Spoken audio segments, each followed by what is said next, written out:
अस्सलाम वालेकुम दोस्तों, पंजाबी ड्रामे जी नई अपडेट में तव्हां सभिनी दोस्तनि खे प्यारनि खे दिलि वारनि खे सिंधी बरनि खे ख़ुशि आमदीद। अॼु रिव्यू कंदासीं मेगा सोप सीरियल पंजाबी, जंहिंजा अचण वारा एपिसोड धमाकेदार थियण वारा आहिनि। दोस्तों, तव्हां ॾिठो त कीअं हेॾा हाणे दिलावर ख़ान शैतानगिरियूं करे रहियो आहे असां जे ख़िलाफ़ु। जेको सिधो माण्हू हूंदो चाकर ख़ान खे रोकंदो दिलावर ख़ान, चाकर ख़ान खां पोइ हीअ बि शैतानगिरियुनि ते लही आयो आहे।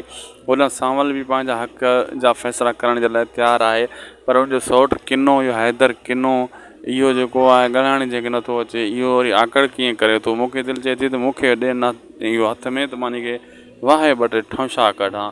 बहरहाल इहो ड्रामो आहे, पर इनखे एक्टिंग बिल्कुलु न आहे ईंदी।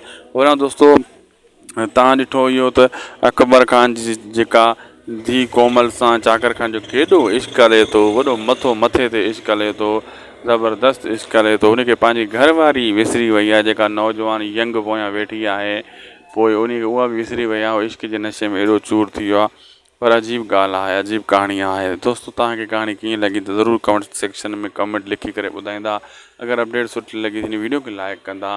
अगरि अञा तव्हांखे बहितरीनु अपडेट खपे त पोइ असांजे यूट्यूब चैनल उदासी टीवी खे सब्सक्राइब करे बेल आइकन खे ऑल ते करे छॾींदा। अल्लाह हाफ़िज़।